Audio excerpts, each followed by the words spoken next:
The Western Cape hamlet of Darling hosted round 2 of the ABSA Off-Road Championship recently. 46 production and special vehicle competitors made the long trek from Gauteng and KwaZulu-Natal to do battle in the Nissan Dealer 400 that has proved to be notoriously tough in recent years.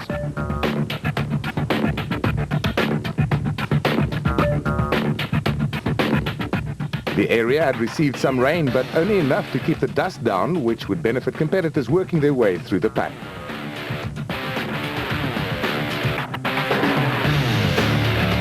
Missing from the production vehicle lineup were Nissan Sugarbelt 400 winners Neil Woolridge and Kenny Scholthammer, who had decided to devote their time and efforts to getting the new super production class vehicles built rather than race the Class F Team Ford Racing Ranger.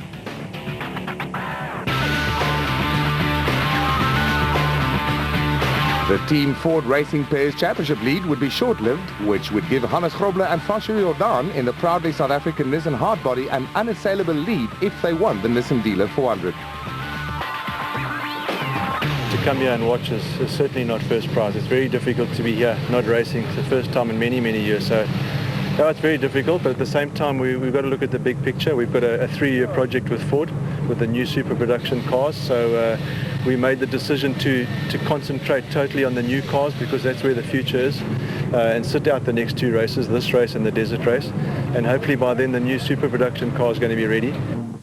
Manfred Schroeder and Alec Harris finished a fine 3rd overall and 1st in Class D last time out and pose a threat to the rest of the production vehicle contenders. Aston being our home event, and for a change we didn't come to the first event with a new car as we did the last 2 years. We had all the teething problems last year and we seemed to have ironed all the problems out. And yeah, we had a clean run, a good run. We had to have a good season, we hadn't had a Class 1 for a while, so we had to do well. And yeah, which we did. Castrol Toyota crew Hugo and Jaap de Bruin are the reigning Class E champions and gave notice that they are the team to beat this year by finishing 5th overall and 1st in Class E in KwaZulu-Natal. Ons het 'n droomstart in Natal gehad, jy weet, maar die Sugarbelt te Klas E te wen is vir ons baie beteken. Ons sielkundig is ons nou reg. Ek dink ons het nou daai voorsprong. Ons weet nou wat om nou te doen. En gelukkig in Natal is een van die rallies wat vir my die hardste is, jy weet, en hy's agter die rug. Ons het goeie punte daar gekry, so ons is vol vertroue vir hierdie resies. Ek dink daar sal strawwe kompetisie wees. Daar is maar altyd strawwe kompetisie op hierdie tipe vinnige resies. So ons hoop maar om dieselfde strategie te volg as wat ons in Natal gehad het. En dit is maar om klaar te maak. Ek meen, elke keer as jy klaar maak, is punte wat jy kry. The special vehicle category promised to be a closely fought affair with Gary Berthold and Siegfried Rousseau in the advanced soft bat, the ones to beat. Evan Hutchison and Trevor Ormerod in the Class B motorized racing bat pose a threat to some of the fancy Class A crews. We're just hoping to keep it consistent, to keep the pace like we're used to. We've won a few events, so we know what it's like to keep the pace fast out there. I think my brother will be chasing hard, but like we've said, we've got iBurst behind us now, which is a fantastic sponsor, together with Advanced Soft supporting us. So we should be out there in the front, hopefully.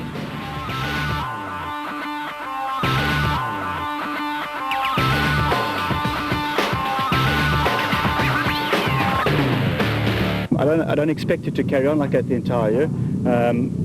We need to remind ourselves all the time that we're racing in Class B, and that's what we need to concentrate on.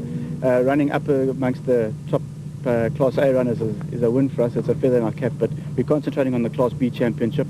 So yeah, it was a great start. We couldn't ask for anything better, but all we're really looking for is to carry on winning our Class B, which is what our prime concern. The route for the Nissan Dealer 400 comprised a 40-kilometer prologue on a Friday, followed by 3 laps of a 115-kilometer loop on Saturday.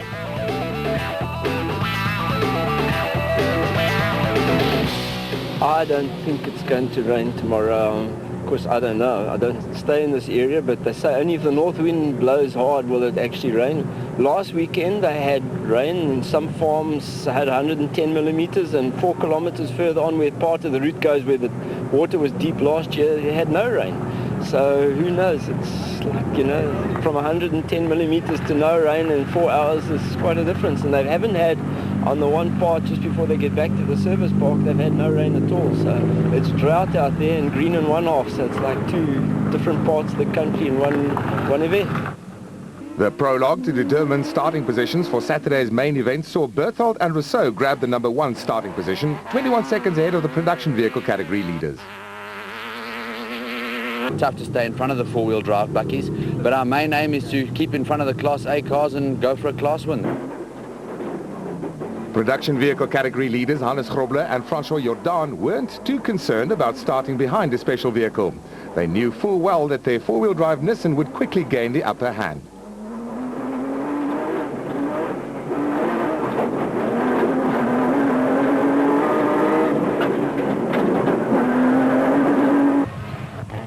Proudly South African Nissan teammates Alfie Cox and Ralph Pitchford were third fastest and only 41 seconds behind the leaders and 20 seconds behind Grobler and Jordan. The star of many Dakar rallies has adapted well to racing on four wheels and was ready to take advantage of any mistakes his teammates make.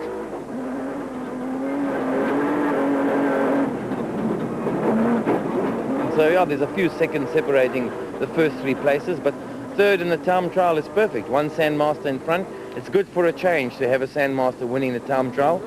And then now it's 2 pickups behind it. So Hannes second, myself third, and I think tomorrow, the nicest thing about it is that the sand is wet. There's no dust. So we're going to have great racing because you can see the guy in front of you and you don't have to wait in this dust gap all the time. So for sure, tomorrow is going to be really, and especially it's going to be loops tomorrow. 3 loops of 114 kilometers. So it's going to be action all the way, I'm almost sure.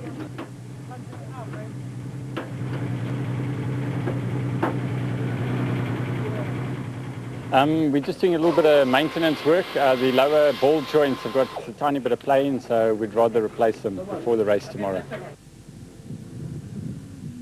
Special vehicle winner on the Nissan Dealer 400 in 2003 and 2005, Atang Makgegenene and co-driver Bux Carolyn were in fine form in the ultra-quick Total Gymco and posted the 4th fastest time in the prologue. I thought since I'm here again, I might as well come and fly their flag. And this is why we decided to join forces with Shamir Variawa, who is a very strong contender in this sport. He's been racing much longer than me. And I think he'll equally, if not fly the total flag more than I would. Because this year I'm not really going to do most of the races due to my work commitments. And therefore he'll do the job for Total. Next up were father and son Robert and Gareth Walk in the Mitsubishi 3.5 twin-turbo V6-powered Super Pave Chenoweth, which appeared to be a bit of a handful.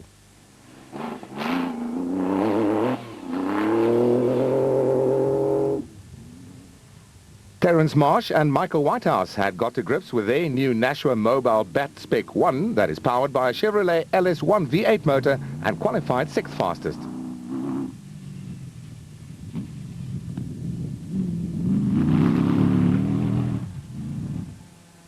Former Class E champions Mark Cronje and Chris Birkin set a fast pace in the Castrol Toyota Hilux 2.7i to grab the 3rd spot in the production vehicle category and a Class D lead from their arch rivals Manfred Schroeder and Alex Harris in the Ford.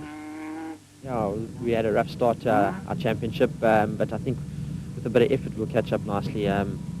We're actually looking forward to the SP vehicle. That's really, where we're aiming for. So yeah, it's just to keep it on the road and push, see if we can make up a couple of points and see where it takes us.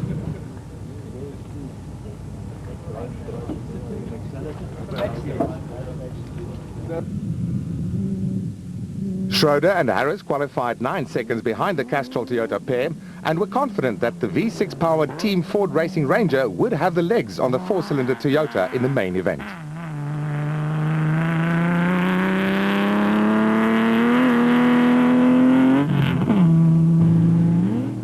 Bevan Berthold and Nick Selamolela were on the pace in the iBurst Bat Spec 1 until a cooling fan short-circuited and caused a misfire on the Chevrolet LS1 motor. Off-road racing is a hard sport. We've got an electrical problem with the fan, and the car goes into lymph mode. So one of the fans seized and it tells the engine. So obviously I thought that I'd bent a valve or something on a down change because I lymph mode the whole time.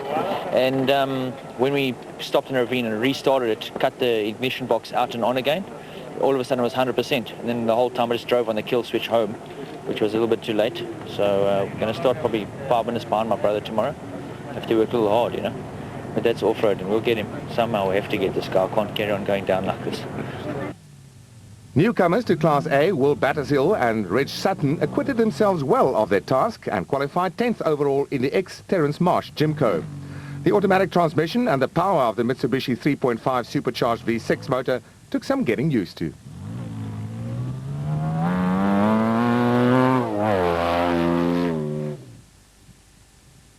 There was an ever-present threat of rain, but this didn't bother Ernest Corbett and son-in-law Warwick Goosen, who led the rest of the Class B field home in the Century Property Development's bat.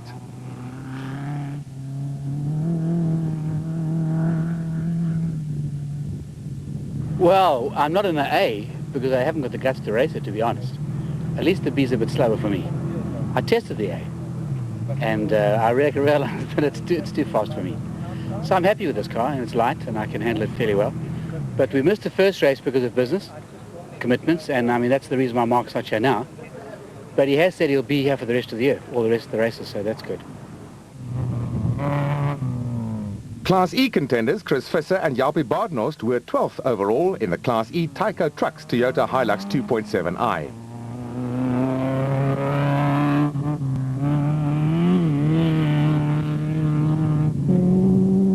Class B Championship leaders Evan Hutchison and Trevor Ormerod had to settle for 13th overall and second in Class B in the Motorite Racing bat.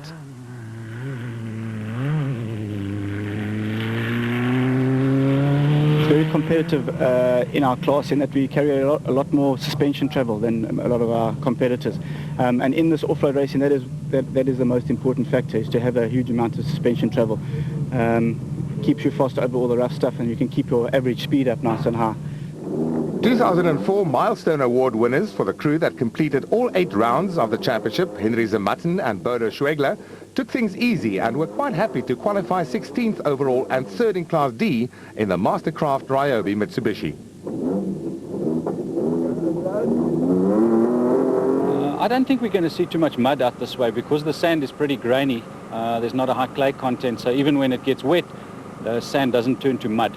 It gets wet and less dusty, but I don't see it being a problem at all. I'm hoping for rain for the locals.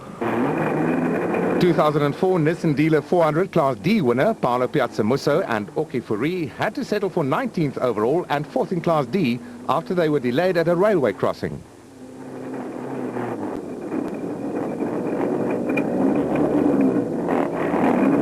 Oh, I love the Cape, and I particularly like this route because it's really fast. Reminds me a bit about my rallying days, and the way they've done it this year is with 3 sections of 110 k's, so for me it's like one flat-out special stage, so hopefully go back and repeat that performance. Top Car managing editor Dion Skuman and Jan Sain made a welcome return to competition in the Class D Top Car Nissan Hardbody. Yeah, we've done quite a lot of work on the vehicle. As you know, we had an unfortunate start to the season at the Sugar Belt, which is always a tough event. Lost the diff very early on and eventually ended up with the vehicle at site. So it spent a lot of time at the panel beaters this time round. We have a new diff, modified, hopefully stronger. The vehicle itself, for the rest, is immaculate, built by Glenn Hall and his team at Nissan Motorsport. And certainly the vehicle, I think, now is in very good nick. There was some controversy surrounding the suspension on Cliff Weicheld's Bosel N1 4x4 Toyota Hilux. Yeah, we were, I don't know if we understood the rule properly that we put the Hilux Surf coils in the rear of the car, which is of the same family.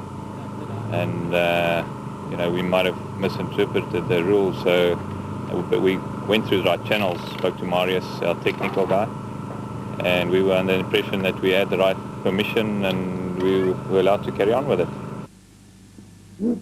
Shamir Variawa and VZ Van Sale had a troublesome run in the Total Porter. We're going along fine for the first 26 Ks. We managed to catch Bevan, who was 2 minutes in front of us. Somehow he overshot, we got past him, and there was a guy in front of him we were catching up, and all of a sudden we broke a linkage that links the one bank to the other bank. So unfortunately we had to drive the rest of the 25 kilometers or 20 kilometers on 4 cylinders. But we finished the time trials We're probably about 6 to 8 minutes off the pace of the first guy. But tomorrow should be another day and we will definitely be there. There were problems in the Race Sonics Nissan camp.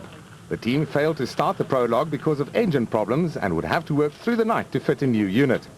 Kutsia Labuskachny and Johan Gerber are the sole remaining members of the GBS racing team. GBS is still involved with us, but on a lot smaller scale. We've got Race Sonics and Zwani has come on board there, and the guys are helping us there, and we hope we can have a good season so far, but we hope to see the GBS guys back one day. Former Special Vehicle Drivers Champion Gil Nel moved to Class A this season and was still sorting out various bugs on the Luck ATE Zarco Light that is powered by a Subaru motor. He and Peter Newbury managed to qualify 26th overall.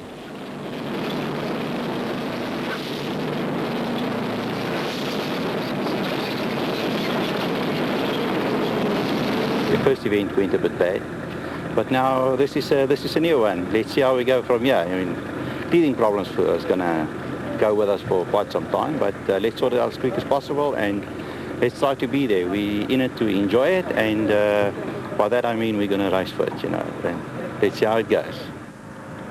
Technicians were hard at work repairing John Weir Smith's Kopanong Hotel Super Team Jimco.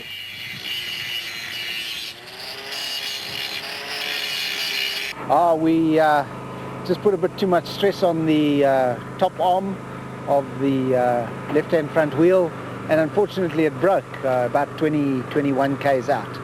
So it was better for us to come back to the pits, fix it, and you know, we'll get out tomorrow again. I mean, Jono's brilliant from the back. We've won many a race from the back, and so you know, we like it from there, and really excited about getting out there tomorrow. The guys will do a good job now, get it together, and you know, look for us on the podium tomorrow. We're going to be there. Go! Special vehicles dominated the top 10 placings, but all eyes would be on the battle between Nissan teammates Grobler and Cox and the Ford Toyota fighting Class D. Production vehicles came to the fore and eventually occupied 11 of the top 20 placings.